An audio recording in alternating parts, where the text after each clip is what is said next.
day of racing, which includes international racing, and you can see Dubai, and we'll cut in with, they're going to have a couple of races during this hour, and then the last race of the card at Dubai will be during Racing Across America, but we'll bring you those races when they pop up. I think the next one will be about 20 after the hour, so we'll get you to that. But yeah, it's a big day of racing. New York, Gotham, and I'll have that a little bit later when I talk about the Aqueduct program. Down in Florida, the Tampa Bay Derby, I think, is very interesting with Candyman Rocket. I like Promise Keeper from Todd Pletcher. Helium is interesting to me from Mark Casse, and Hidden Stash off the nice closing effort last time in the Sam Davis. And Brian, you and I were talking before we went on the air, and you said you might have some opinions on the San Felipe out in Southern California, which is also a very intriguing race. I have John White, taped John White yesterday from Santa Anita, talking about all the stakes at Santa Anita, and he had a lot to say about the San Felipe, because it's going to focus on the Baffert runners, but I don't think it's only the Baffert runners, but it may turn out to be, if Life is Good really kind of validates himself as being the horse people expect. What are you looking for in the San Felipe? Yeah, it's a really good race, Seth. I've said Our Risen Star here at Fairgrounds is clearly the best prep so far, and I think the San Felipe is probably right there with it. I find Roman Centurion very interesting for Simon Callahan. He's a stalker, stretch runner, and he just missed the Medina Spirit last time. And Life is Good was so unimpressive to me in the sham. I was shocked that the number was so high. He does not look like a router to me. He looks like a one-turn miler. I know he got 2 turns in the sham, but to me, Seth, from down inside, taking all of the worst of it, at least on paper, I think he's a play against. And Roman Centurion, I think, can run them down at what should be a decent price. And of course, Dream Shake comes out of that awesome maiden race that was in, and he bombed, but Dream Shake won it in good time. So the San Felipe's got a lot to look forward to. The other, Medina Spirit's in there, the other Bob Baffert. We've seen how good of an angle that is. And then the great one for Doug O'Neill, won by 14 last time and then just missed in the Los Alamitos Futurity. So there's a lot to like about the San Felipe, and I'm really looking forward to it. I think that'll give us an idea who the best of the West is after today. Yeah, it's certainly a major step on the Derby Trail this weekend. And again, in New York, the Gotham, Baffert brings in Freedom Fighter, highly motivated from Chad and Klarovich comes back. So some important steps on the Derby Trail. And I would be remiss not to also mention the big cap, Santa Anita Handicap, out on the West Coast. And because of that late race, which will go off 5 o'clock their time, 8 o'clock our time, we are taking nighttime thoroughbred racing tonight, so we can get a look at that Santa Anita Handicap. It looks like it goes through Maxfield. I mean, you saw him live down there, his 2 races, essentially kicking off his handicap season. One was last year at the very end of the 3-year-old season,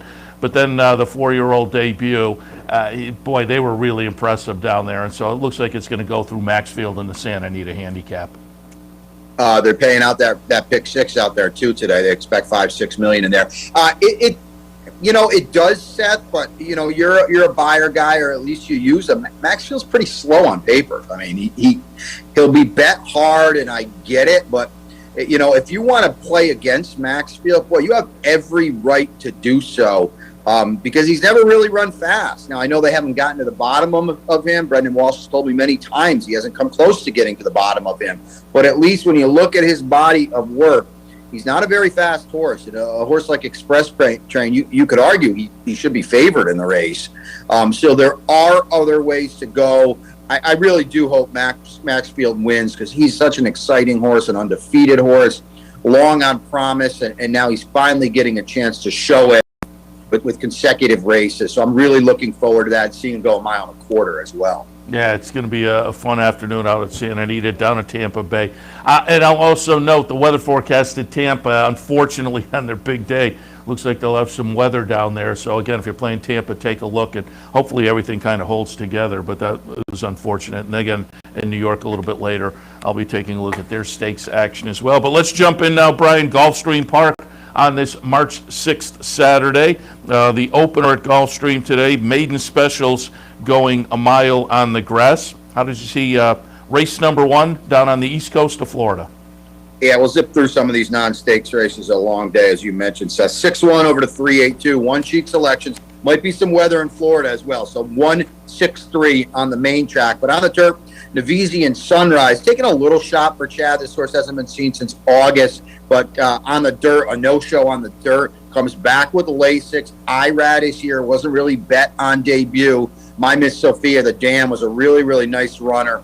I'm just wondering if maybe the fresh new face angle plays in a race where the proven runners aren't much. Caramel Swirl is the best of these horses, but, you know, she's failed 3 times at short odds on the dirt.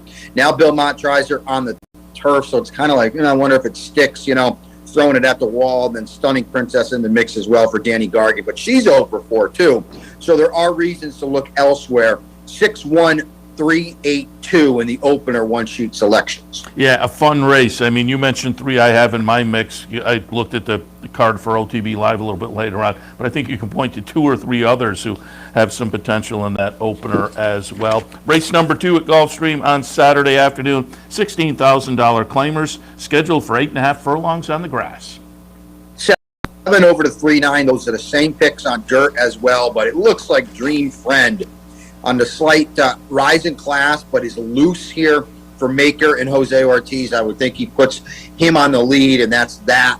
Wires this field. Keep Quiet, a major player for Safi Joseph, off 2 straight wins. And then number 9 till the end outside. The other, we'll call him the other Saf, was 5th at the level last time, but a close 5th. Now, a lack of early speed is a worry, as is this wide draw. 7 over to 3-9. Dream Friend, to me, is an early single on firm turf. You mentioned Safi Joseph, and at the top of the show, I didn't get your thoughts on last week. I thought I had Safi on last week talking Drain the Clock. I thought Drain the Clock ran fabulous, but Greatest Honor from the back of the pack came like a freight train down the lane. Very impressive performance, but I think between the two, the more impressive performance was the 3-year-old debut from Essential Quality out at Oaklawn. Yeah, I totally agree. I was very unimpressed with Greatest Honor. And the funny thing is, Seth, I don't know if you picked up on this. We went to bed on Saturday night and he had run an 83 buyer, and we woke up and he had run an 89 buyer. I thought it was a real optical illusion. I thought Drain the Clock was stopping badly, and it made Greatest Honor look a lot faster. I mean, Jose Ortiz had to whip it several times just to keep up entering the far turn. I was very, very unimpressed. Essential Quality, yes, looked very, very good. I had a fun, long discussion, just kind of shoot the breeze with Brad Cox yesterday. And, yeah, he was impressed. He was excited, and he said, I'm the Keeneland in the bluegrass for somebody. So I clearly thought, Seth, of the horses that ran last weekend, he was head and shoulders above Greatest Honor, who was just very uninspiring to me. Well, if you talk to Brad, I'm assuming you had to mention it. Let's get it.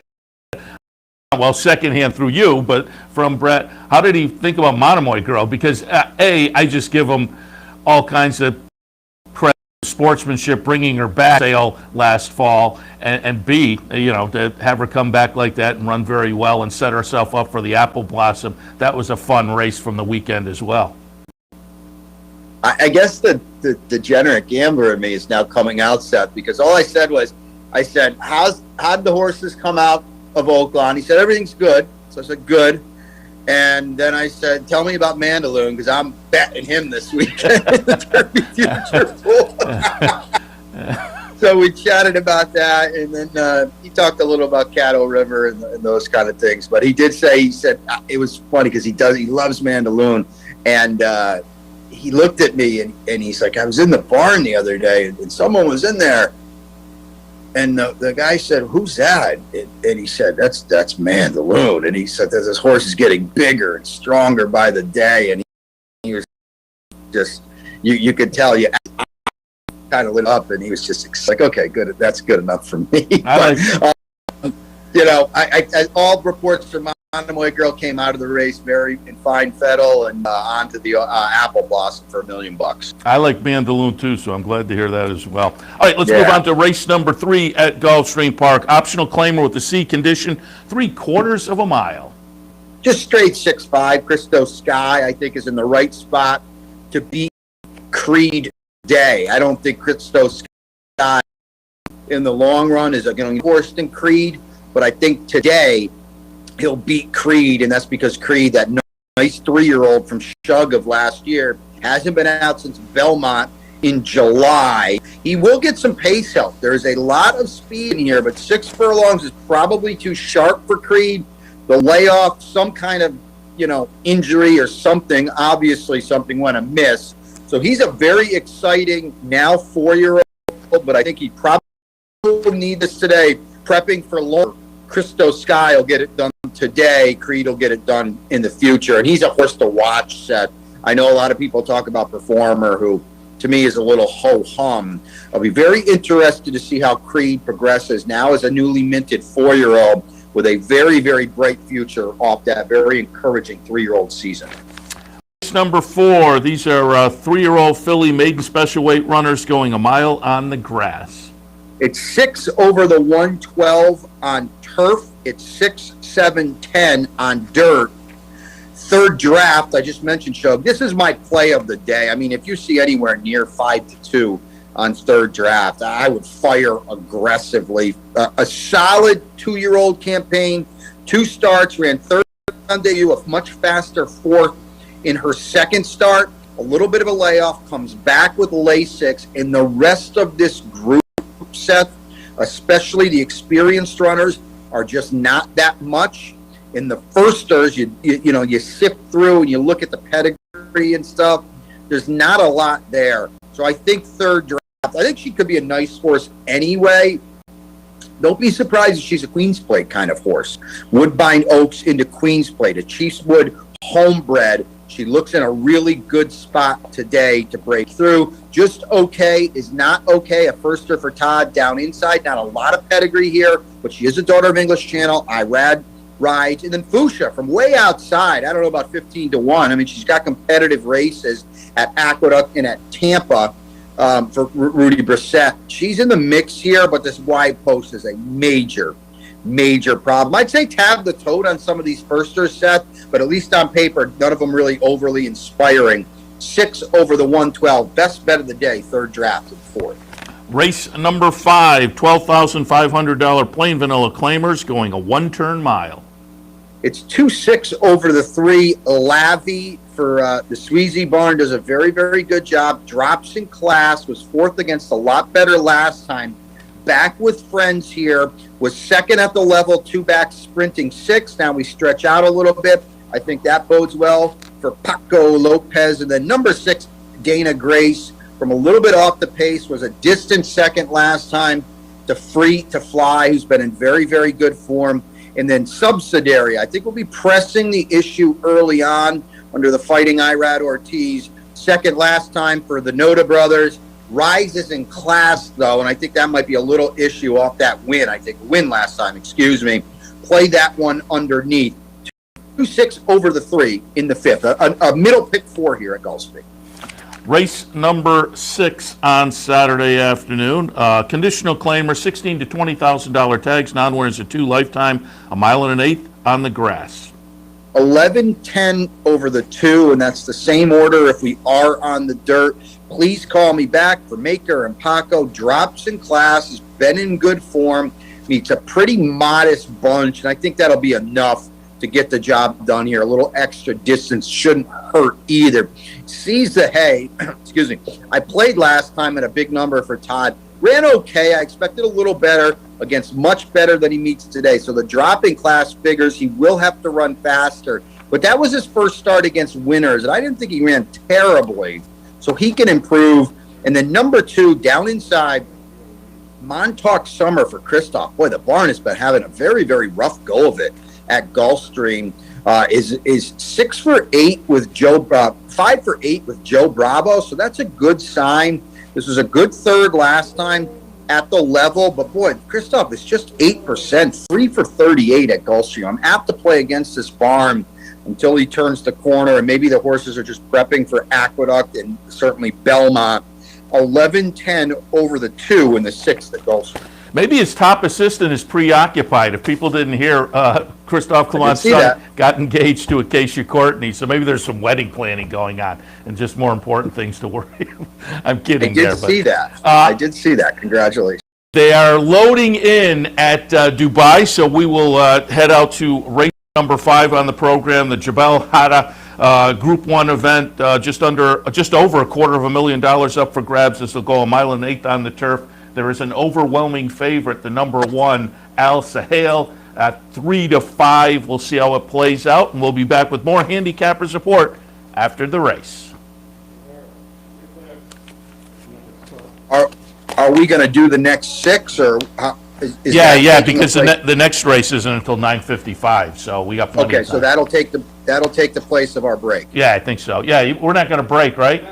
Yeah. So we'll come back right after the race. Are we going to break after we wrap up Gulfstream? Yeah. And Okay, then are you going to take off, or are you going to hang around? I'll hang around for the first segment at Aqueduct. Okay. How many do they have today?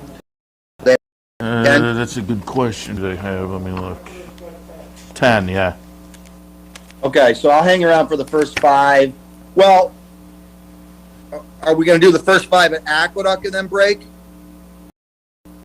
That's a good question. Yeah, maybe we'll loose after Gulfstream and allow me to have more leeway to either speed up or slow down to get to that next Dubai race. Why don't we do that? Just make it easy. You kind of cut out for a second. So what are we going to do? I'll cut you loose after Gulfstream, and then that just gives me more leeway to play around with the post time in the next Dubai race. Okay, that sounds fine. I'll just up or slow down on my own. Okay. Yeah. Because I definitely want to end the show on time is the thing, because I taped 2 interviews yesterday, and they're just going to work with the 10:30 race, so I got to. Okay, that makes sense because we started about 5 or 6 minutes late. Yeah. Okay, sounds good. Yeah. All right, here they come. They're coming down the stretch.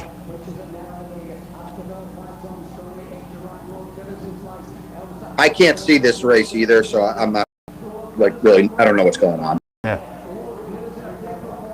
Well, there was an upset. 7. A good choice.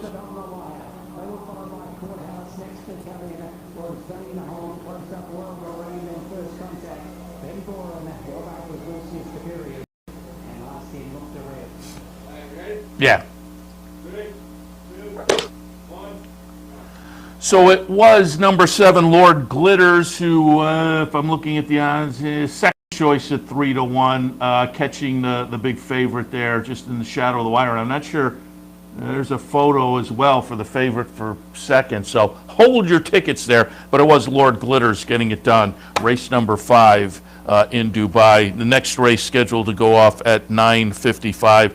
It's the Maktoum Challenge, Group 1 event on the dirt. And again, that'll go off at about 9:55, a little over a half an hour away. But in the meantime, we will jump back in. Brian's taking a look at Gulfstream for Saturday afternoon. As always, I will remind you, they can also pick up one sheet. Go to capitalotb.com, click on the Handicappers report, nice printable sheet, all Brian's selections. I also have a little Aqueduct in Tampa on there as well. But let's jump back in. Race number 7 on Saturday afternoon at Gulfstream. Maiden 16 claimers scheduled for a mile and 16 on the grass.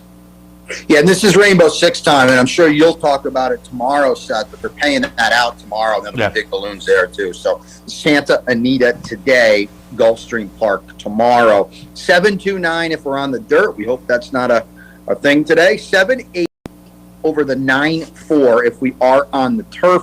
Beyond the Call has just got good overall form for Kathy Ritvo. Nothing inspiring, but when you look at this race for this kind of level, I think the form fits. I put that one on top. Feeling Dangerous, the same thing for Jose D'Angelo, has solid form. I wouldn't want either of these horses at short numbers because they are a combined 0 for 19. Easy Stride is the wild card, has not been out since January of 2020, but had decent form against much, much better before he went away. And then Lil Jojo, I mean, Seth, if this horse wins, I mean, my goodness, Danny Gargan has been awesome at Gulfstream Park, but this horse was horrific in 2 starts, albeit on the dirt, in New York for Dave Canizzo, 5-2 in the morning line. Corey Lannery is not a guy that Danny's ever ridden at Gulfstream. You know, if this horse wins, I wouldn't be surprised, but he probably will be an underlaid price. This is a rare instance where I'm not picking apart the morning line. This horse is not supposed to win, and you have to play against this horse. I wouldn't be shocked if he does, but you just have to play against horses like this. Yeah, you're clearly hanging your hat on this horse getting the surface they've wanted, assuming they've wanted. Another one of my pet peeves. I keep saying the past performance providers, I wish there was a symbol, and it seems like something that would be easy to add, if a horse was entered main track only, as opposed to being entered in the body of the field. Because you're kind of guessing, but I'm assuming they wanted the turf in the first two starts. Seth, you have said that for years and years and years, and I've sat next to you and listened to it, and I agree wholeheartedly. They can charge us $11. They can put some kind of symbol in there to do that. I couldn't agree with you more. It's a great. So yes, the turf and the barn switch, but this is a New York bred. I take that back. Not a New York bred, but you know, maybe Danny gets this one to run up the screen too, but you just have to play against them. Yeah, interesting. All right, the 8th race this afternoon, bottom level conditional claimers going the 1-turn mile. 1-4 over the 2. And Leilani didn't fire off the comeback last time. For Zerpa, who's been very quiet at the meet, he'll do his good running when the big boys leave town. But, you know, Leilani did return off that break with her speed. Jose Ortiz says, yeah, I'll ride again. And the price will be a lot better today. And I don't see a lot of speed in here. And on the stretch out, I think she will break running and clear off. So I'm going to put her on top. It wouldn't surprise me if she runs 9th. I mean, it's that 8th, actually, because there's only 8 in here. It's that kind of, she's going to win or going to run off the board. I'm going to hope second off the layout on the stretch out as loose speed gets the job done. If she doesn't, obviously Antigone is the one to beat. You have to use her as an A to kick off this late pick 5. It's a Safi reclaim. I'm just trying to get a little clever, Seth, and look for a little better price. Tokyo underneath, off the claim. Irad is here, a decent 6th on the turf last time after breaking last. Now we go main track. The main track win 2 back. Fits here. I would certainly think she's in the mix as well. 1-4 over the 2. That's late pick 5 time. Stakes action in race number 9. And again, 3-year-olds on the scene down at Gulfstream as well. But in the Hutchison for $75,000, these are 3-year-old sprinters. They will go 3/4 of a mile. Remember, the Hutchison used to be a really serious race. Really, you look at that $75,000, no grade. Yeah, really. This was one of the big ones on the schedule. Absolutely. And now it's 6. It was 7. And now it's just kind of one of the races. You're right. 4 over the 7-6. Roderick looks to be in a really good spot. Had a nice 2-year-old campaign. 3rd to Highly Motivated, who you mentioned. You'll still talk about at Aqueduct today.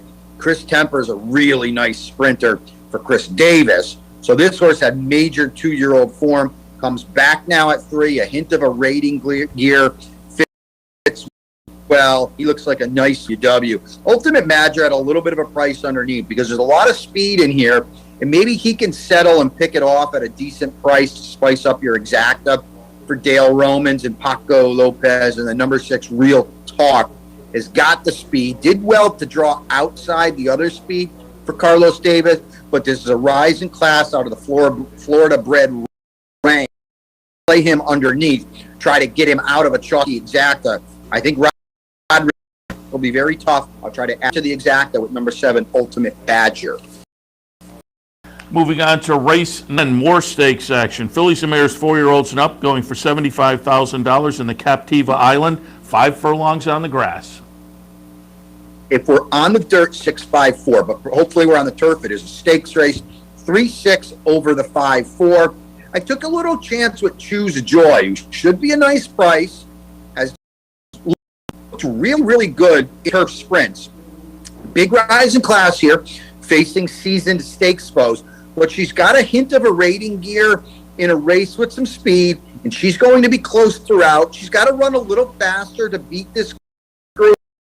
She's lightly raced upside, and the price is going to be right to try her to see if she can answer the bell against better. And, you know, these proven stakes horses that are in here, you know, there's no monsters in here. Number 6, Miss Aramet, is going to be pressing from the outside for Paco. The other thing, Seth, to take note of this is, you know, a lot of these horses are removing Lasix because this is a stakes at Gulfstream. And some of them that have run without Lasix as opposed to with Lasix, they haven't run as well.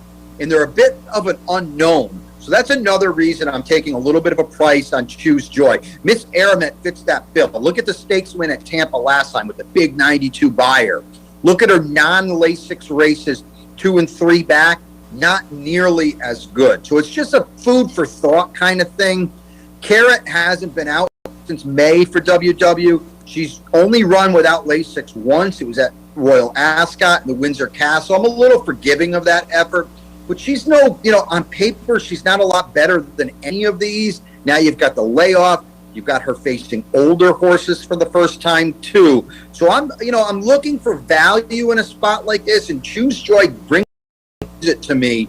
3-6 for the 5-4 in the stakes at Captiva Island. We turn the page to race number 11. Still more stakes action. Once again, $75,000 up for grabs. This time, 3-year-old filly sprinters going 6 furlongs.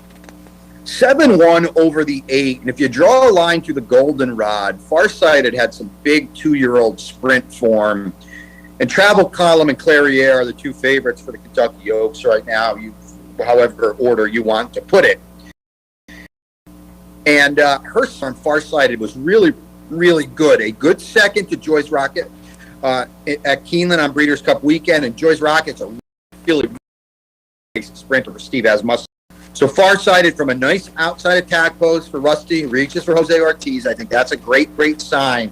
She looks good. I doubt you're going to get 5-1, but, you know, this is a deep race. There's a lot of different ways to go. Boston Post Road was good winning on debut right here at the meet for Chad and Peter Brandt. For Paco Lopez, she's going to have to work out a trip from down inside. If she can, I think she's a huge threat, probably the horse to beat, but you'll take a short price to figure it out. And then Shop Girl's a player too for Christoph, but, you know, she one of his few winners at the meet, so that bodes well. But she's not too fast on paper. She's stepping up, and she might be in a little disadvantage in terms of the race flow. So I put her underneath. 7-1 over the 8. It's a pretty good running of the ending limit, Seth. I think these are some stakes horses we'll see down the road. Yeah, no question about it. Wrapping things up, scheduled for 5:50 p.m. this afternoon, race number 12, bottom level claimers going a mile. Yeah, rare finale on the dirt, Seth. 7-9, 8-1-4. It's a wide open race. Are You Talking to Me is a price.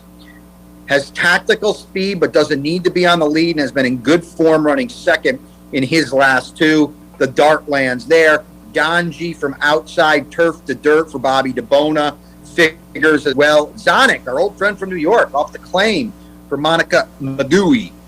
Figures 2 from off the pace. Down inside, Trapezoid for Irad and Jorge Delgado, player here off the claim. The 4-horse Mystical Moon at a nice number from well out of it. Contention runs deep in the finale, Seth. Before I bid you adieu, I'd be interested in your thoughts. I'm sure you heard it about them putting the Tapeta outside the turf course, outside the dirt course at Gulfstream.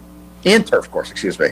Yeah, some various tracks have talked about that kind of a situation. I've always said if you have the space to do it, I think it's a great idea, because I think through the years we've learned that it goes back to when Keeneland had the synthetic, and they would races would get washed off the turf and the field size would increase. And so I think it's just a great angle in that regard. I think a lot of turf trainers will be more inclined to keep in the field if a race is washed off the turf if you have a synthetic track there. So again, you have to have the situation where you can do it, but I think if you can, I think it's a great idea. Yeah, and I think it also alleviates the pressure on the turf as well because they're going to run there year round now, and that turf gets so beat up. And I doubt if they move one of these 12.5 bottom level claimers, if they cart it originally on the Tapeta, I doubt they'll lose any horses. So that it makes a lot of sense. I just kind of thought it was revolutionary, to be honest. We haven't really seen the three surfaces anywhere, so it'll be interesting to see how it plays out. But a pretty exciting move for them. Yeah, I want to say they talked about it in New York maybe as well, but Intertrack at Aqueduct maybe they were. Yeah, you might be right. Yeah. Again, just floated the idea out there. Well, before we let you go, I'll hit you with one thing too. It's once again Kentucky Derby Future Pool Weekend, and while you were talking, I just looked up, opened yesterday, so I looked up the updated odds, and I'd be curious. You and I were both saying like Mandaloon, 17-1 after yesterday's attractive. I will say 17-1 not enough for me. If Mandaloon by Sunday, and I given 17-1 now, I don't think that'll happen. But 25 or 30-1, I may be interested. But at 17-1, a little too light for me still in the future pool. No, I'm going to disagree. I think that's fair. I'm hoping that holds because there's a couple things to note, Seth. He's already in the Kentucky Derby. I think that's a big deal that maybe not a lot of people are talking about. I think that's significant. Yeah. And I expect him to win his next start. So, I think he will be about 5-1 in the Kentucky Derby. Yeah, fair enough. So I do think that's value. And I'll monitor that. And Proxy as well. For whatever reason, Proxy is a horse no one talks about. He was 76-1 2 pools ago. He ran second in the Lecomte, and they didn't even put him in the last pool. So it's like, he's a grinder. He's going to add blinkers for Mike Stidham for the Louisiana Derby. So those are 2 horses I'm going to monitor in that pool. The other bet I will make, Seth, is I will Mandaloon the air and with travel column for an Oaks Derby double and really get some value there because I think those are the 2 3-year-old fillies that are, to me, look really good for the Kentucky Oaks. See, after yesterday's betting in the future pool, 46-1, so Yeah. that's clearly attractive. And you mentioned Mandaloon, 52 points so far. That gets you in. He's in, and you're right. That is an important aspect because you're not only betting that they'll win the Kentucky Derby, they have to get in the gate, make it there, and get in the gate. He's already guaranteed at least that spot. I will say, I'm going to take a little pop on all others as well. All others yesterday closed at 9, but then closed. All others after yesterday's betting 9-1, 10-1 on the morning line. The 20. I think I'll wind up 8 horses I don't think the field, the 3-year-olds.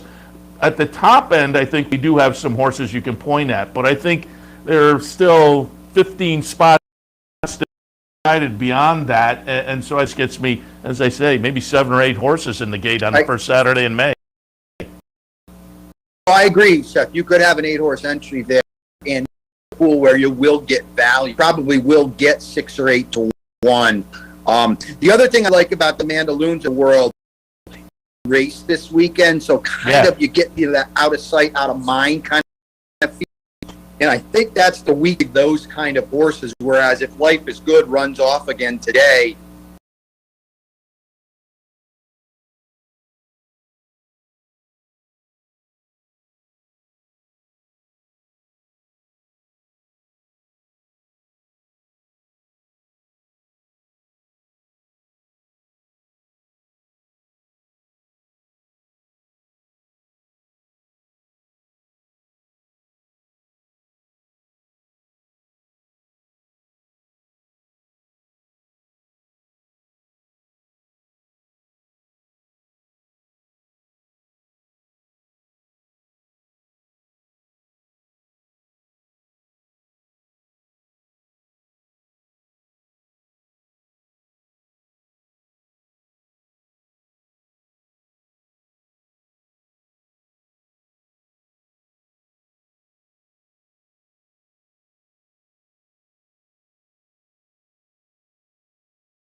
the thick of things with this particular bunch.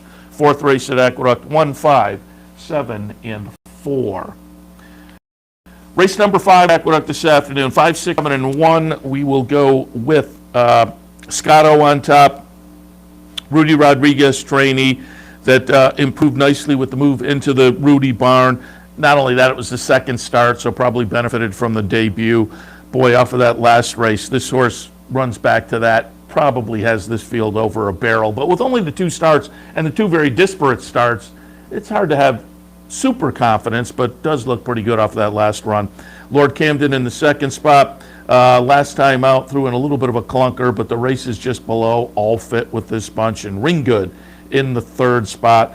Last couple of starts weren't much for this one, but races further down. So we have a couple we're hoping to have rebounds, and I think one or the other was likely to do it because they pretty consistently down the page have numbers that match with these. It's just the last 1 or 2 weren't as good. So we'll look for rebounds there. In the 5th race at Aqueduct, 5, 6, 7, and 1. Race number 6 at Aqueduct, the Busher Invitational for 3-year-old fillies. I went 5, 1, 3, and 4. Mo Desserts on top for me. The Jimmy Jerkins trainee just kind of freaked in start number 2 at this 1-turn mile last time. That was just so impressive. I couldn't ignore this horse. And, you know, it's a big ask to step up from the maiden breaker into stakes company. And a salty little stakes race, a field of 6, but there are some very nice runners in here. But I'll put Mo Desserts on top. Miss Brazil, boy, this one fired a big number breaker in November. That said, came back and won the Ruthless. The number went back, however, but did win by daylight. So how much faster did we want the horse to go? But Miss Brazil could be a very special one for Tony Dutrow. Search Results won the career debut for Chad and Klarovich. Also could be something special. The number says this one will have to step it up. I don't think that's out of the question today. Fun race is, again, a field of 6, but a very competitive group in the Busher. I have it 5, 1, 3, and 4. Tom Fool race number 7. This is a very, very interesting bunch. I think you could make a case for maybe 5 of the 6 in here, maybe all of them. I went 1, 5, 2, and 6. I tilted slightly towards Pete's play call. Won the Gravesend 2-back, close-up second last time in the Toboggan. Just seems in good form for Rudy. And so, again, I tilted slightly in that direction. Second spot went for Speed Pass. Bob Baffert brings this one in. And I've said it the last 5 years or so. It seems like sprinters coming west coast to east coast very, very well when they wind up stakes. So Speed Pass, dangerous. The ride, just kind of going right along since the beginning of this year. A couple of starts in January, 1 in February, now comes back. Won the fall high weight back in November. Won a stakes race to General George last time. Share the ride, dangerous as well. In the Tom Fool, race number 7, 1, 5, 2, and 6. Heavenly Prize, race number 8. I'm looking forward to this one because I want to see if Lake Avenue validates last time. I have it 8, 2, 5, and 3. Lake Avenue had such a promising 2-year-old season and had really nothing in the 3-year-old season. Came back in the 4-year-old debut in an optional claimer down at Gulfstream and ran away and hid from a bunch. Kind of signals maybe we're going to get promise we saw. As I said, I'm looking forward to this race to see if that's the case. But off of that seasonal debut down at Gulfstream, Lake Avenue looks very intriguing today to me. Thankful in the second spot, won the ladies handicap last time right here at Aqueduct for Todd Pletcher. Cuts back from the 9 furlongs to a mile this afternoon. And Portal Creek, can't ignore the big number in the Gopher Juan 2-back. Subsequently, the Interborough was a little more disappointing, but I think what we saw 2-back is closer to what this horse's talent level is. So, 8th race at Aqueduct, the Heavenly Prize, 8, 2, 5, 3. Race number 9 at Aqueduct this afternoon highlights the card. It's the Gotham Grade 3 event for 3-year-olds going a mile. I have a 3, 7, 5, and 4. Highly motivated, not seen since the win in the Nyquist, one of the stakes on the undercard Breeders' Cup weekend at Keeneland. But boy, looked really good doing it. Now comes back for the 3-year-old debut off a layoff, stretches to a mile. There are question marks, but it's Chad Brown and Klarovich with a talented runner. I'll tilt in that direction. Also coming in with connections on the resume to pay attention to. Freedom Fighter comes in from the West Coast for Bob Baffert. Just on that fact, you have to do this one. But the first two starts of the career say this horse may have some nice talent. And then Crowded Trade. It's the other Chad Brown-Klarovich runner. Only one race on the resume so far. It was a maiden breaker in the career debut. And with that team stepping into stakes company, having that confidence, you have to pay attention to Crowded Trade as well. I will also mention the bottom of my mix, Wipe the Slate, comes in from the West Coast for Doug O'Neill. And that horse with that angle could be interesting also. Got a lot of fun today. I have a 3, 7, 5, and 4. Race number 10 at Aqueduct, 4, 5, 8, and 6. I'll put the big S on top.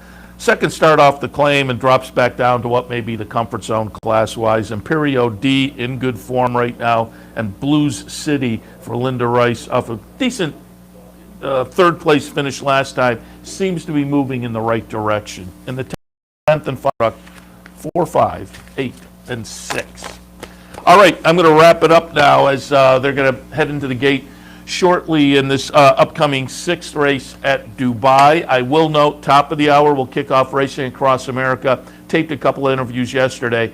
Anthony Stabile from NYRA talks a little bit about the stakes races at Aqueduct and gives some nice opinions there. And then we're also going to be joined by John White from Santa Anita, who went over the stakes races at Santa Anita. Had a great conversation with John as well. Some thoughts on the stakes and some history and whatnot. Always fun to talk to John.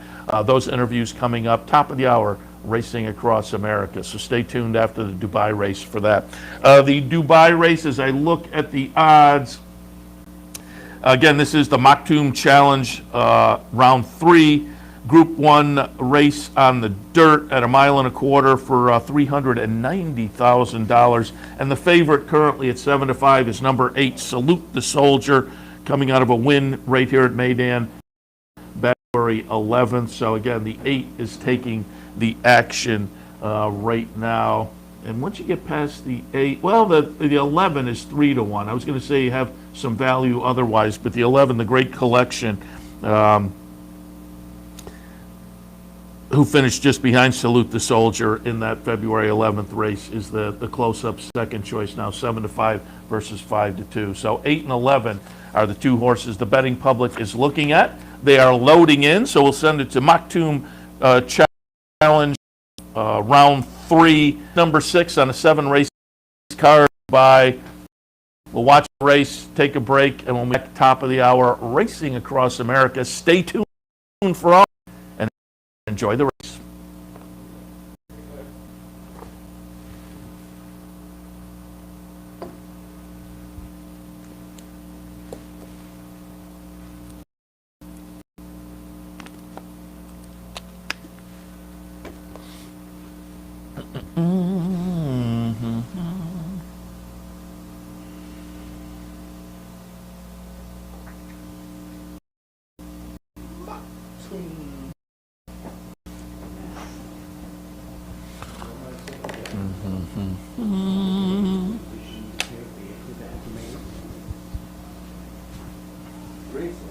How'd you manage to do that in like 10 seconds? Dino stands there for like 5 minutes.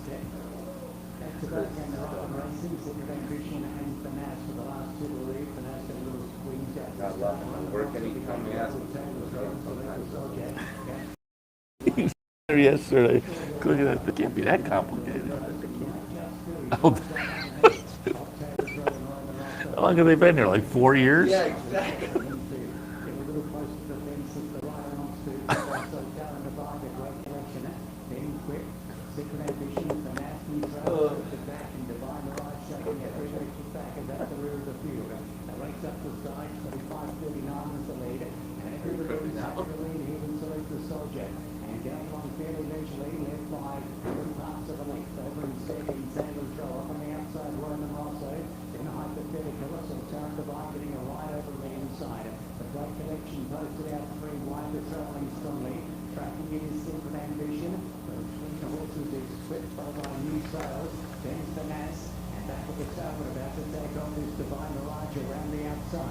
coming off the back straight and select the soldier there. Robin also goes up the second.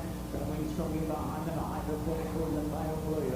Off the bit and dropping back. Taylor Drive. The Great Collection goes by it. Then Secret Ambition. Divine Mirage. Then Can Quit. Sultana Divine. Trails backs off from the back. A long way off them. And third Hats at the rear. On the bend they come. So the soldier still the leader. Traveling well as they go down the 500 metre pole. So the soldier left. Hypothetical needs to get into the clear. Running also outside it. Then Can the Great Collection. Turn inside the soldier. Follow the pole. 320 left. Hypothetical chasing it. The Great Collection also battling away. So the running plenty. The third marker. Still 92. Hypothetical. Then Roman rolls on the Great Collection. Select the soldier in front of Hypothetical. Select the soldier. Still bailing for a quarter of the Hypothetical. Select the soldier. Books his ticket for the World Cup. Select the soldier in round 3. Then fight 2. Hypothetical. Then Roman Rosso. Followed by the Great Collection. New Trails run on with Secret Ambition. Followed by Divine Mirage. Then Finesse. And get off in the field with quick. And back near the top. The Humans Package Road is so down to buy. Probably really nasty clutch right by Edward Breeze. Sure he was super keen to be in front, but there was nothing fast enough to take him on. And he just covered this guy around. Hypothetical on a green race in second, was always travelling well towards the back of the front runner. The soldiers found plenty in the run up there for space. I reckon win a World Cup, I'm not sure, but certainly won't be out of place. Well done to Farsi Mass and Edward Breeze looking at the second and third rounds of the All Nations Challenge. Now in the book. Hypothetical South Barcelona will be light for bit once again. Roman Rosso was excellent. He was under pressure for 500 metres and kept on going with great collection. 836 and 11, 309 for his time, 20309 for Select the Soldier taking the rest number 6. What a revelation this fella's been. Switching to the dirt. He's a very good horse in Europe on the turf. And he's a very, very good horse on the dirt out here. And echo everything Craig said. I think after the breed, he has had really, really strong team all the way through. It doesn't matter whether it's the turf or the dirt, whether it's coming from behind, as he did on Lord Blizzard, or doing it from the front on a dirt course. He's done with Select the Soldier here. That was an absolutely superb ride. He judged the fractions and he had to get them right because there was a bit of a doubt as to whether the extra half a furlong, the extra little bit, extra 100 metres or so would find this horse out, whether he would get stuck at 2,000 metres. But I think Adri has just been considerate and sympathetic of that and reading the horse to give him the best possible chance of seeing out the trip, even from on the front end. And I think it's a super ride from a very, very progressive racehorse. The Dubai World Cup is surely on the horizon, 3 weeks away. He's rolled a little bit, as a couple of the horses we've done today. But you can see there after the rings, stitching the left to the right with the rear. Straight the horse out. So hypothetical. We talked about the trainer provenance, the jockey provenance, Alan Bingadar and Mikhail Barcelona in this race. They've won 3 of the last 4, but they've come up one short of this. And stay every yard of 2,000 metres for the Soldier. Roman Rosso back up in 3 at the second run back. He's run very well indeed. The Great Collection was perhaps a little bit closer than we thought he might be at some straight, but maybe he didn't quite see it from that he did in the past. Because Select the Soldier and finished just in front of it. He's lost this. Like I said, whether he'll win a World Cup, we'll find out in 3 weeks' time. But one thing's for sure, he's earned his place. Are you ready? Yeah, you're going to play the Open, right? Yeah. Yep, yeah, I'm ready.